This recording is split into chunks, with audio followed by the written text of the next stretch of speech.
Appena la mafia capisce che in un territorio ci sono soldi, ci si butta a pesce. Ha abbandonato un po' la Sicilia perché lì i soldi non ce ne sono più, perché stanno morendo di fame e vanno in altri territori. La mafia è in Veneto, nella regione delle grandi imprese, dove imprenditori spesso in crisi schiacciati da mancanza di liquidità e burocrazia si arrendono. Federcontribuenti ha stretto oggi un patto con Lo Scudo, un'organizzazione che riunisce carabinieri in pensione per creare una vera e propria agenzia investigativa sul territorio.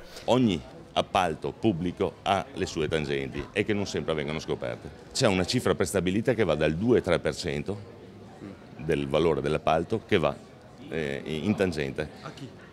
A chi è nel sistema, cioè a chi rilascia le concessioni o chi ci sta dietro nei vari passaggi burocratici per avere le concessioni. Sono decine le segnalazioni anonime già pervenute a Federcontribuenti solo nel Padovano. Siamo responsabili tutti se c'è questa situazione, c'è questo stato di fatto. Mafia e Stato sullo stesso territorio hanno gli stessi interessi.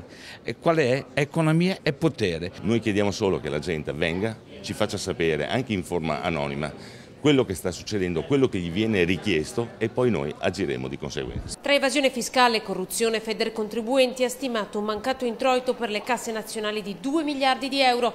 A Padova il volume di affari si aggira intorno agli 800.000 euro.